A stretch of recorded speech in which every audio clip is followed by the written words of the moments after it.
2022년 2월 9일 수요 예배를 드리겠습니다. 다 같이 사도신경으로 신앙 고백 드리겠습니다. 나는 전능하신 아버지 하나님 천지의 창조주를 믿습니다.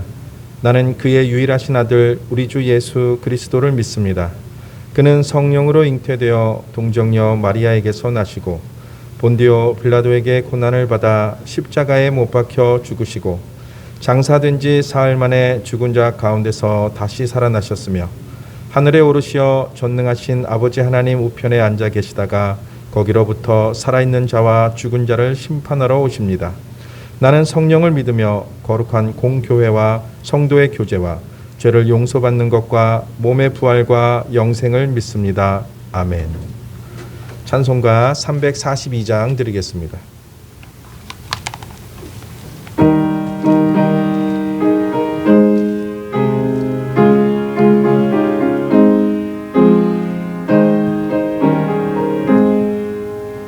너 시험을 당해 죄 짓지 말고 너 용기를 다해 곧 물리치라. 너 시험을 이겨 새 힘을 얻고 주 예수를 믿어 늘 승리하라. 우리 구주의 힘과 그의 위로를 빌라.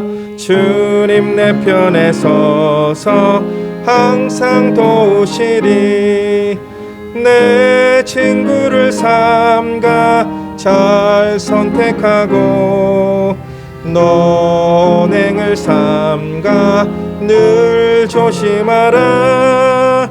너 열심을 다해 늘 충성하고 온 정성을 다해 주 봉사하라.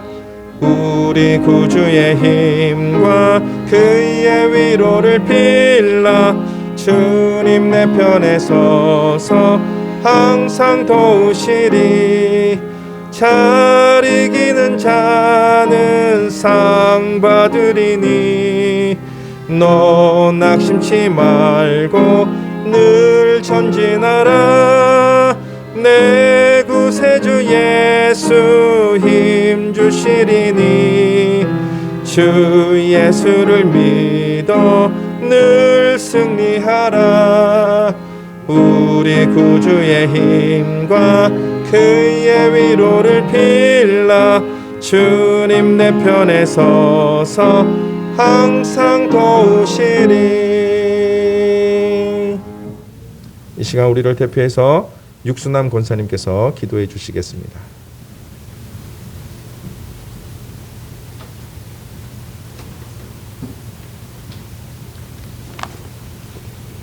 상한 뱃대를 꺾지 아니하며 뻗어가는 길도 끄지 아니하시는 하나님 아버지, 은혜와 사랑을 진심으로 감사드립니다. 3일간도 저희를 지켜주시고 이 시간 수요 예배 주의 전에 나와 찬양과 경배로 예배드리게 하여 주셔서 진심으로 감사드립니다. 많고 많은 사람들 중에 저를 택하여 너는 내 것이라 인쳐주시고 날마다 한없는 은혜와 사랑 가운데서 풍성한 삶을 살게 하여 주심을 진심으로 감사합니다. 그러나 저희는 늘 부족합니다. 늘 연약합니다. 주님 말씀 순종하며 주님의 기쁨되는 삶이 된다고 하면서도 이 모양 저 모양으로 주님을 실망시키며 내 생각, 내 고집대로 살아왔음을 이 시간 고백합니다. 주님 용서하여 주시옵소서. 먹든지 마시든지 무엇을 하든지 주님 영광을 위하여 살라고 하셨사오니 늘 주님의 기쁨되는 삶이 되며 주님 영광 위하여 살아갈 수 있도록 주님 늘 함께하여 주시옵소서. 사랑의 하나님, 이곳에 서울 동산교회를 세워주시고 지금까지 지켜주신 것 진심으로 감사드립니다. 2022년 맞이한 지 엊그제 같은데 벌써 2월이 되었습니다. 하나님, 지금까지 지켜주신 주님, 앞으로의 삶도 지켜주시오기를 원합니다. 우리 서울 동산교회 계획한 여러 가지 일들이 있습니다. 그 계획한 일들이 주님의 섭리하에서 하나씩 하나씩 잘 이루어 갈 수 있도록 주님 늘 함께하여 주시옵소서. 각 기관기관을 지켜주시옵고 또한 주일학교를 구워살펴 주시옵소서. 영아부로부터 유치부, 초등부, 중고등부, 청년부가 있습니다. 계획한 일들 주님의 섭리하에서 잘 이루어질 수 있도록 도와주시오며 혹시라도 코로나로 인하여서 방해받지 아니하도록 주님들 함께하여 주시옵소서. 어린 생명들 늘 말씀 묵상하며 말씀 가운데서 성장할 수 있도록 늘 함께하여 주시옵소서. 지도하시는 교육자들께도 함께하여 주시오며 교사들 또한 우리 어린 생명들을 위하여 날마다 기도에 힘쓸수록 주님 도와주시옵소서. 하나님 이 나라 이 민족 구원살펴 주시옵소서. 이제 대통령 선거가 얼마 남지 않았습니다. 먼저 저희들이 정치에 또한 그 대통령 후보가 누구인지 관심을 가질 수 있도록 도와주시오며 진정 하나님을 경외하며 또한 하나님을 두려워할 수 있는 자가 이 나라 이 민족에 대표할 수 있는 대통령이 되어 이 나라를 잘 이끌 수 있도록 주님 도와주시옵소서. 하나님 저희들에게도 지혜의 명철을 허락하여 주셔서 잘 선택할 수 있는 그러한 기회도 주시오기를 원합니다.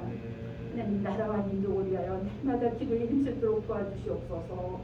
코로나 위기 상황 가운데서도 지켜주시옵고 또한 우리가 더불어 살아간다고 하면서도 늘상은 개인 이기적인 생활에서 벗어나지 못하고 있을 때가 있습니다.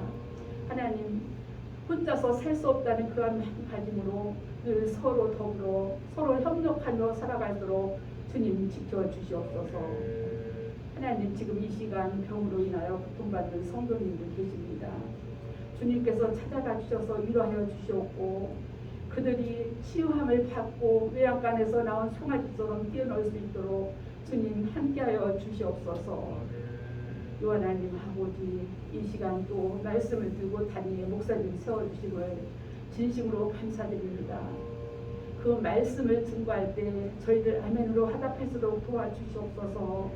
하나님 저희들 말씀을 통하여 더욱더 무장하고 또한 하나님 이름만 들어도 기뻐 뛰놀 수 있도록 도와주시오며 또한 기도의 자리를 기억할 수 있도록 도와주시오며 성령의 임재함을 체험할 수 있는 귀한 시간 될 수 있도록 주님 도와주시옵소서.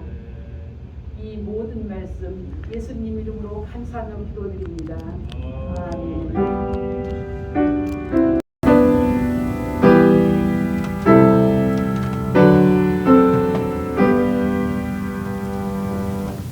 하나님의 말씀은 창세기 41장 1절에서 8절 말씀입니다. 창세기 41장 1절에서 8절 말씀입니다. 봉독하겠습니다. 만 2년 후에 바로가 꿈을 꾼즉 자기가 나일 강가에 서 있는데 보니 아름답고 살진 7 암소가 강가에서 올라와 갈밭에서 뜯어먹고 그 뒤에 또 흉하고 파리한 다른 7 암소가 나일 강가에서 올라와 그 소와 함께 나일 강가에 서 있더니 그 흉하고 파리한 소가 그 아름답고 살진 7 소를 먹은지라 바로가 곧 깨었다가 다시 잠이 들어 꿈을 꾸니 한 줄기에 무성하고 충실한 7 이삭이 나오고 그 후에 또 가늘고 동풍에 마른 7 이삭이 나오더니 그 가는 7 이삭이 무성하고 충실한 7 이삭을 삼킨지라 바로가 깬즉 꿈이라.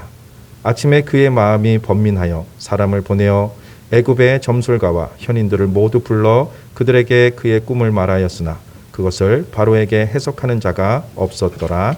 아멘. 목사님 나오셔서 말씀 전해 주시겠습니다. 성경을 읽을 때 우리가 간과하지 말아야 될 것은 성경에 등장하는 인물들도 모두 우리와 같은 성정을 가진 사람이라는 것이죠. 그들도 우리와 같이 생활의 문제로 고민을 했고 인생의 문제들 때문에 힘들어했고 앞날을 알지 못해서 불안 가운데서 괴로워하기도 했다는 것, 우리는 그것을 전제로 하고 성경을 읽어야 됩니다. 그런 의미에서 감옥에 갇힌 요셉도 최선을 다해서 그곳에서 빠져나오려고 노력을 했는데 그 방법 중 하나가 왕의 술 맡은 관원장의 꿈을 해석해 주고는 자기를 감옥에서 빼달라고 그렇게 청탁을 하는 것이었습니다. 그리고 아마도 왕의 술 맡은 관원장은 요셉에게 그래 내가 감옥에서 나갈 수만 있다면 자네의 부탁을 얼마든지 들어줌세라고 그렇게 했을 것이죠. 그리고 왕의 술 맡은 관원장은 드디어 복직이 되었습니다. 왕의 술 맡은 관원장이 복직이 되자 요셉은 자기도 감옥에서 나갈 수 있겠구나라는 기대감에 기다리고 또 기다리고 그렇게 마음 졸이면서 기다렸는데 그런데도 2년이 지나도록 왕의 술 맡은 관원장은 요셉에 대해서 까마득하게 잊어버리고 있었습니다. 왜 왕의 술 맡은 관원장이 요셉을 잊었을까요? 여러 가지 이유가 있겠지만 결론적으로 왕의 술 맡은 관원장이 요셉을 잊게 된 것은 하나님께서 바로 그렇게 하신 것입니다. 그렇다면 왜 하나님께서는 왕의 술 맡은 관원장을 하여금 요셉을 잊어버리게 하셨을까요? 성경은 이에 대해서 명확한 답을 주고 있습니다. 시편 105편 17절에서 19절을 제가 읽도록 하겠습니다. 그가 한 사람을 앞서 보내셨으며 요셉이 종으로 팔렸도다. 그의 발은 착고에 그의 몸은 쇠사슬에 매었으니 곧 여호와의 말씀이 응할 때까지라. 그의 말씀이 그를 단련하였도다. 라고 그렇게 명확하게 그렇게 요셉의 상황에 대해서 다 설명이 되어 있어요. 그러니까 요셉은 평안하게 종으로 끌려간 것이 아니라 착고에 발이 채워지고 쇠사슬에 매어서 끌려갔다고 되어 있죠. 그리고 때가 찰 때까지 어떻게 되어 있습니까? 하나님께서 그를 단련하셨도다라고 했습니다. 이처럼 그 왕의 술 맡은 관원장이 요셉을 잊어버린 이유는 뭐냐면 하나님께서 요셉을 뭐하기 위해서요? 단련시키기 위해서라는 것을 알 수가 있어요. 그렇다면 요셉은 감옥에서 어떤 단련을 받았을까요? 몇 가지를 우리가 충분히 생각해 볼 수 있는데 제일 첫 번째 먼저 생각해 볼 수 있는 것이 인내의 훈련을 받았다는 것이죠. 만약에 요셉이 감옥에서 인내하는 법을 배우지 못하였다면 나중에 총리가 된 후에 원수 같은 형들을 만났을 때 성질대로 했을 것 아닙니까? 보복했겠죠. 그런데 인내의 사람이 된 요셉은 나를 애굽에 보낸 이는 당신들이 아니요 하나님이시라라고 그렇게 말하면서 그는 끝까지 그 형들의 잘못을 용서해주고 그 생활을 돌보아 줍니다. 이를 통해서 이스라엘 민족이 결국 시작이 된 것이죠. 둘째로 요셉이 감옥에서 어떤 훈련을 연단을 받았을까요? 섬김의 단련을 받지 않았을까라는 생각이 듭니다. 강간미수범, 감옥에서 참 죄질이 안 좋기로 소문난 강간미수범이라는 누명을 쓰고 감옥에 들어간 요셉은 마음이 너무 괴로웠을 거예요. 그러다 보니 주변을 돌아볼 여유도 없었을 것입니다. 그런데 최악의 상황, 열악한 상황에서도 하나님께서는 요셉으로 하여금 죄수들을 섬기고 술 맡은 관원장과 떡 맡은 관원장을 섬기도록 했습니다. 그렇게 열악한 환경 속에서도 사람 섬기는 훈련을 받았던 그 요셉은 어떤 환경 가운데서도 넉넉하게 섬길 수 있는 사람이 되어버린 거죠. 그 결과 그는 총리가 되고 나서도 애굽의 온 백성들을 섬겼고 그의 아버지의 집과 가족들까지 섬길 수 있었던 거죠. 셋째로 요셉이 감옥에서 단련받은 것은 신앙 훈련이었습니다. 신앙은 뭡니까? 있는 것을 있다라고 하는 것은 사실은 신앙이 아니죠. 신앙이라는 것은 아무것도 보이지 않는 상황 속에서도 하나님의 신실하심을 믿고 기다리는 게 바로 신앙이에요. 일찍이 하나님께서는 17살이 된 요셉에게 장차 이루어질 것을 꿈들을 통해서 보여주셨는데 요셉은 노예생활 11년, 감옥생활 2년 동안 그 꿈이 이루어질 것을 단 한 번도 의심하지 않았습니다. 이런 단단한 훈련이 있었기에 요셉은 죽는 날까지 특별한 허물이 없이 살았고 요셉의 허물이 없죠. 그리고 그는 110살에 그가 죽을 때까지 그는 위대한 신앙인으로 쓰임을 받을 수 있었던 거죠. 성도님들 대기만성이라는 말을 알죠. 대기, 큰 그릇은 만성, 늦게 이루어진다. 큰 그릇은 늦게 만들어진다는 뜻인데 요셉은 전형적인 대기 만성형의 사람이었던 거죠. 이제 드디어 하나님께서 정해놓으신 때가 되었습니다. 좀 전에 우리 시편의 말씀에서 하나님의 때가 될 때까지라고 했죠. 하나님의 때가 되었죠. 그걸 어디서 알 수 있느냐면 1절 딱 보시면 하나님의 때가 되었다는 것을 딱 표현을 어떻게 하느냐면 만 2년 후에 라고 그렇게 이 문장이 시작하는 것을 볼 수가 있어요. 술 맡은 관원장이 요셉을 잊은 지 만 2년 후에 바로가 꿈을 꾸게 되는데 이 꿈은 하나님께서 바로로 하여금 꾸게 하신 꿈이었던 거죠.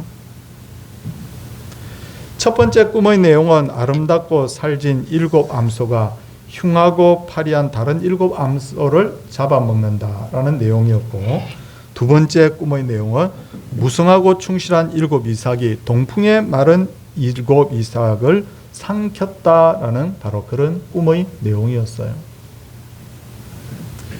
여기서 하나 참고할 것은 동풍에 마른 이삭이라는 표현인데, 애굽하고 또 이스라엘 백성들이 나중에 살게 될 그 가나안 땅, 거기에 공통점은 뭐냐면 동편이 전부 다 사막으로 이루어져 있다는 거예요.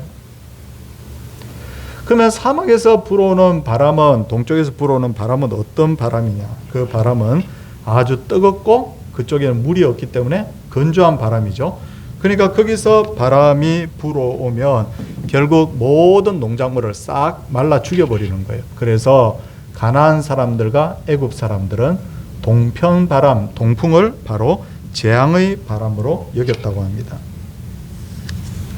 꿈을 꾼 바로는 애굽의 모든 점술가와 견인들을 불러다가 꿈을 해석하라고 하지만 아무도 그 꿈을 해석하는 이가 없었습니다. 그때 마침 술 맡은 관원장이 2년 전에 감옥에 있을 때 요셉을 만난 것을 왕에게 구하죠. 바로에게. 그리고 바로는 당장 요셉을 불러오라고 합니다. 그리고 요셉은 수염을 깎고 옷을 갈아입고 바로를 만나러 들어가게 되는데, 애굽 사람들은 이스라엘 사람들처럼 수염 기르고 그렇게 하지 않았다는 거죠. 알 수가 있죠. 문화의 차이죠. 그래서 머리 밀고 그다음 수염 깎고 그리고 바로를 만나는 것을 볼 수가 있습니다.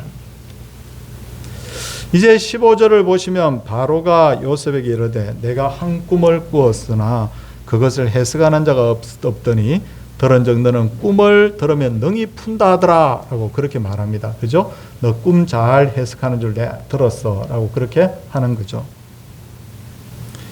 근데 이 말을 들은 요셉이 뭐라고 대답합니까? 16절 아주 우리가 주목을 좀 해볼 필요가 있습니다. 16절은 꼭 주목해 주십시오. 요셉이 바로에게 대답하여 이르되 내가 아니라 하나님께서 바로에게 평안한 대답을 하시리이다 라고 하는 거죠. 요셉은 자기가 꿈을 해석하는 것이 아니라 하나님께서 꿈을 해석하는 것이라고 하는데, 이 말은 전에 감옥에 있을 때도 술 맡은 관원장과 떡 맡은 관원장에게 그대로 했던 말 아닙니까? 저는 이 요셉의 말 중에서 밑줄을 딱 하나 끄라고 하면 내가 아니라 하나님께서, 저는 만약 설교의 제목을 잡는다면 저는 그 제목을 잡고 싶습니다. 요셉의 경우처럼 꿈을 해석하는 것도 뭐죠? 내가 아니라 하나님께서. 내 인생의 크고 작은 문제를 해결해 주는 분도 누가? 내가 아니라 하나님께서. 나의 기도에 응답해 주는 분도 내가 아니라 그 누구도 아니요 하나님께서. 그리고 앞으로 내가 살아갈 길을 인도하는 분도 내가 아니라 하나님께서. 모든 삶은 내가 주관하는 것이 아니라 하나님의 바로 손에 있다는 것을 우리가 인정을 해야 되겠죠. 이것을 알기에 우리는 어떤 고난 중에서도 하나님을 바라봐야 되고 기도해야 될 이유가 뭐냐고 묻는다면 그 문제의 답이 내가 아니라 바로 하나님께 있다고 우리는 그렇게 고백을 하는 것이 마땅하죠.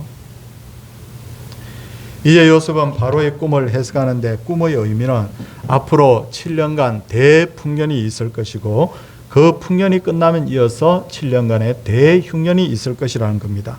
그리고 바로가 꿈을 2번 연이어 꾼 것은 32절에 보니까 요셉이 뭐라고 합니까? 바로께서 꿈을 2번 겹쳐 꾸신 것은 하나님이 이 일을 정하셨습니다 라고 그렇게 말하고 있어요.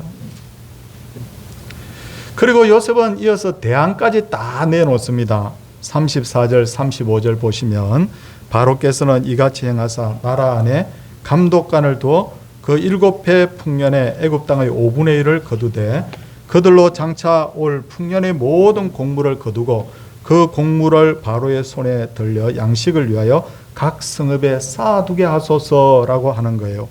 요셉은 문제가 무엇인지도 알고 있었고 거기에 대한 답도 이렇게 다 제안을 하고 있습니다. 그러자 38절을 보면 기가 막힌 말을 합니다. 그 바로가 무슨 말을 하느냐면 38절 보십시오. 바로가 신하들에게 이르되 이와 같이 하나님의 영에 감동된 사람을 우리가 어찌 찾을 수 있으리까라고 있으리오라고 하는데 요셉은 일찍이 보디발의 집에 있을 때도 이와 비슷한 말을 들었고 감옥에 있을 때도 이와 비슷한 말 들었죠. 뭡니까? 하나님의 영에 감동된 사람이라는 거예요. 그래서 저는 제가 이 제목을 가지고 제가 이 부분을 설교를 했던 적이 있어요. 하나님의 영에 감동된 사람이라는 표현이 너무너무 자주 나와요. 이상하게 요셉에게서는 특별히 더. 그리고 이 하나님의 영에 감동된이라는 이 말 한마디에 그동안 요셉의 모든 삶이 해석이 가능해지는 거예요. 뭐냐? 야, 남자들이 2, 3년 군대 생활하는 것도 그렇게 힘이 든다고 하는데 13년은 어떻게 참았지? 딱 답은 하나입니다. 하나님의 영에 감동된 사람이었기 때문에. 아니 그렇게 어려운 꿈을 힌트도 없이 어떻게 그렇게 잘 풀었지? 답이 딱 나오는 거야. 하나님의 영에 감동된 사람이었기 때문에. 세상에 그것도 그거지만 야, 자기를 죽이려고 하고 이렇게까지 자기를 고생시킨 그 형들을 어떻게 용서하고 받아들였지? 답이 뭐라고요? 하나님의 영에 감동된 사람이기 때문에 가능했다는 거예요. 하나님의 영에 감동된 사람을 다른 말로 표현하면 성령 충만한 사람 맞죠? 하나님의 영에 감동된 사람, 성령 충만한 사람이라고 할 수 있죠. 그리고 하나님의 영에 감동이 되면 나의 힘이 아니라 성령 하나님의 힘으로 살기 때문에 모든 문제들이 쉬워지는 거예요. 특히나 지금 우리가 사는 세상을 보면 인간이 찾아낸 문제들 너무 많죠. 왜 사람들은 서로 불화할까? 왜 미워할까? 왜 사람들은 염려와 걱정을 떨쳐버리지 못할까? 왜 하루도 평안한 날이 없이 사는가? 왜 이렇게 빈부 차이 때문에 이렇게 힘들어하는가? 사람들은 많은 문제를 찾아내고 있습니다만 그러나 그 문제는 알지만 답을 찾지 못합니다. 그런데 요셉의 이 일대기를 보면서 우리가 알 수 있는 것은 뭐냐면 문제는 사람들이 다 찾아내지만 그 답은 하나님께 있다는 거죠. 그러기에 지금 우리가 가장 필요한 것은 우리에게 가장 필요한 것은 바로 성령 충만인 거예요. 애굽의 바로는 문제를 알고 해결할 수 있는 사람이 요셉밖에 없다는 것을 알고는 그를 애굽의 총리로 임명합니다. 요셉을 총리로 임명한 바로가 무엇이라고 합니까? 40절 한번 보십시오. 40절에 보니까 너는 내 집을 다스리라. 내 백성이 다 내 명령에 복종하리니 내가 너보다 높은 것은 내 왕자뿐이니라. 그렇게 말하죠. 그리고 44절 뛰어넘어서 44절을 보면 바로가 요셉에게 이르되 나는 바로라. 애굽 온 땅에서 내 허락이 없이 수족을 놀릴 자가 없으리라. 야, 여기 보니까 제가 뛰어넘은 그 내용에 보니까 뭐 인장 반지도 주고 버금수레도 태우고 막 그러죠. 바로는 이름만 애굽의 왕이었고 애굽의 실권자는 바로 요셉이 된 거예요. 이렇게 총리로 임명된 요셉이 가장 먼저 한 일은 뭐였을까요? 가장 먼저 한 일은 뭐냐면 애굽 땅을 두루 순찰하는 일이었습니다. 그리고 7년 동안 많은 곡식을 거둬들이고 저장을 하는데 쌓아둔 곡식이 성경에 바다에 모래같이 심이 많아 세기를 거쳤더라라고 그렇게 표현되어 있죠. 요셉은 하나님의 영에 감동되어서 지혜와 능력이 있었지만 그는 자기가 해야 될 일을 알았고 최선을 다해서 애굽을 돌아다니면서 그 일을 했던 것을 볼 수가 있어요. 그리고 그는 드디어 결혼을 하게 되는데 두 아들을 낳는데 요셉의 두 아들, 요셉의 두 아들에 대해서 할 말이 진짜 많습니다. 진짜 많은데 오늘은 본문 안에서만 조금 말씀을 드리면 두 아들의 이름은 므낫세와 에브라임. 므낫세와 에브라임은요 나중에 열왕기 상하, 역대 상하를 이해하려고 하면 여기에 대해서 할 말이 굉장히 많다는 거예요, 제가. 그런데 이 두 아들의 이름의 뜻은 므낫세는 잊어버림, 그리고 에브라임은 창성함. 다시 말해서 잊어버리게 하시는 분도 하나님이시고 이처럼 창성하게 하신 분도 하나님이시고, 그는 아들들을 낳으면서 하나님께 대한 신앙 고백을 하는 것을 볼 수가 있어요. 그리고 드디어 흉년이 되자 어떻게 됩니까? 이렇게 이제 시간이 쭉 진행이 되는데 57절 말씀 우리 성도님들 한번 보시기 바랍니다. 57절 말씀에 보니까 이게 참 이렇게 쭉 엮어지는데, 각국 백성도 양식을 사려고 애굽으로 들어와 요셉에게 이르렀으니 기근이 온 세상에 심함이었더라. 그러니까 이 기근이 애굽 땅만 있었던 것이 아니고 가나안 땅, 그리고 온 그 당시에 보니까 그 당시에 그 온 뭐 여러 각국이라고 했으니까 뭐 이 지중해 변에 있는 대부분 나라들이 전부 다 아마 양식이 다 떨어졌던 것 같아요. 그러니까 이 양식이 애굽에 있다는 이야기를 듣고 다 찾아오게 되는데, 이게 뭘 의미하느냐면 요셉의 그 영향력이 이제 더 넓고 커지게 되는 것을 사실 의미하죠. 그리고 요셉은 하나님의 백성으로서 여기서 바로 소금의 역할, 빛의 역할을 합니다. 자기들만 잘 먹고 잘 살고 이 기근에서 생명을 구원받은 것이 아니라 나중에 이웃 민족들까지 다 양식을 팔고 이렇게 해가지고 그 근동 지역의 모든 굶주림을 다 해결해 버리고 이제 이 사람들을 바로 이렇게 섬기는 것을 볼 수가 있어요. 성도님들, 41장 내용은 뭐 우리가 다 아는 내용들이지만 이렇게 중간중간에 보면 참 교훈하는 바가 많이 있지 않습니까? 저는 오늘 설교를 마치면서 저는 두 가지 포인트를 꼭 저는 짚고 싶습니다. 하나는 뭐냐면 좀 전에 말씀드렸듯이 내게 있는 것이 아니라 하나님께서, 그거예요. 내게 있는 것이 아니라 하나님께서. 아우, 집사님 문제가 그렇게 많아서 어떻게 해요? 답답했어. 예, 제게는 답이 없고 하나님께, 그렇게 우리 대답할 수 있기를 바랍니다. 그리고 또 하나는 뭐냐면 우리가 여기서 알 수 있는 게 뭐냐면 하나님의 영에 감동된 사람, 그거죠. 그러니까 내 힘으로 힘을 살려고 하면 자꾸만 눌리고 자꾸만 힘이 들어요. 그런데 하나님의 영에 감동되면 내가 사는 것이 아니라 내 안에 그리스도께서 사신다라고 고백했던 것처럼 우리 안에서 하나님이 역사하기 때문에 모든 문제가 너무 명확해지고 너무 쉬워져 버리는 거예요. 오늘도 이 말씀을 통하여서 우리가 더 하나님을 신뢰하고 더 하나님을 의지하는 그런 모든 우리 동산의 가족들 되기를 주님의 이름으로 소원을 드립니다.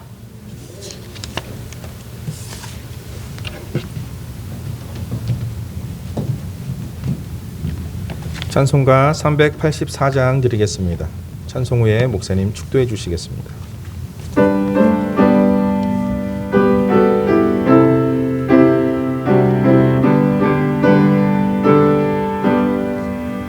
나의 갈 길 다가도록 예수 인도하시니 내 주 안에 있는 긍휼 어찌 의심하리요.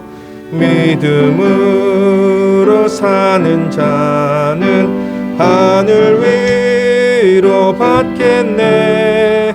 무슨 일을 만나든지 만사형통하리라. 무슨 일을 만나든지 만사형통하리라. 나의 갈 길 다가도록 예수 인도하시니 어려운 일 당한 때도 족한 은혜 주시네.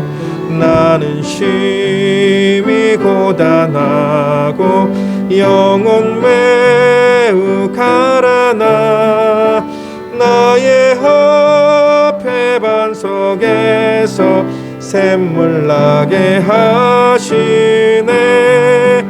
나의 허패 반석에서 샘물 나게 하시네.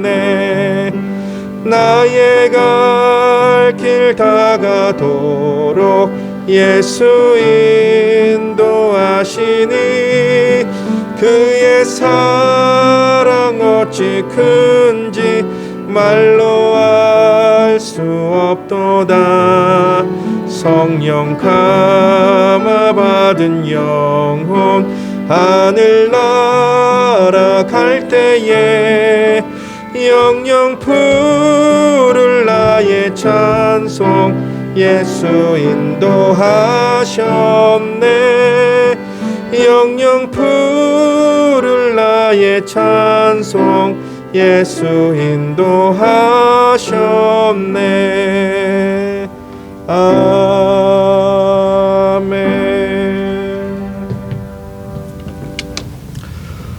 오늘도 창세기 41장을 통해서 두 가지 교훈을 마음에 꼭 품기를 원합니다. 인생의 여러 가지 어려운 일들, 풀리지 않는 문제를 가지고 있을 때, 세상 사람들은 낙심할 때 우리는 요셉처럼 내가 아니라 하나님께서라고 그렇게 말할 수 있게 하여 주옵소서. 병석에 누워있는 분들도 고치시는 분은 의사가 아니라 하나님께서, 내 자녀들의 문제도 내가 해결할 수 있는 것이 아니라, 그 누가 해결할 수 있는 것이 아니라 내가 아니라 하나님께서, 그리고 우리로 하여금 요셉처럼 성령에 감동된 사람이 되어서 날마다 그 삶에서 이기고 승리하게 하옵소서.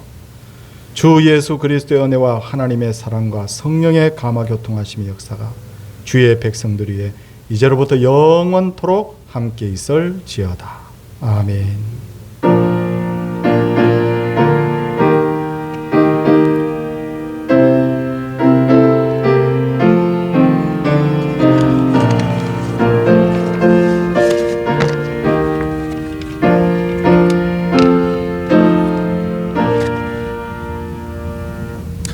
예, 지금 아시다시피 코로나 환자가 굉장히 많이 나오죠. 많이 나오는데 우리가 하나님이 지켜주셔야 됩니다. 많이 기도해 주시고 또 특별히 방역에도 더 힘을 써주셔서 우리가 하나님 앞에 예배하는 일에 더 어려움이 없도록 그렇게 협조를 좀 잘 해주시기를 바랍니다. 그리고 지금 많이 기도해야 될 때입니다. 기도해야 될 때고 또 교회들이 참 어렵습니다. 그런데도 우리 주위에는 구원해야 될 생명들이 많기 때문에 어쨌든 우리가 복음 전하는 일에 게을르지 않도록 최선을 다해 주시기를 당부를 드립니다. 우리 옆에 분들과 같이 한번 인사하고 우리 가정에서 예배드리는 분들에게도 우리 인사를 하겠습니다. 예.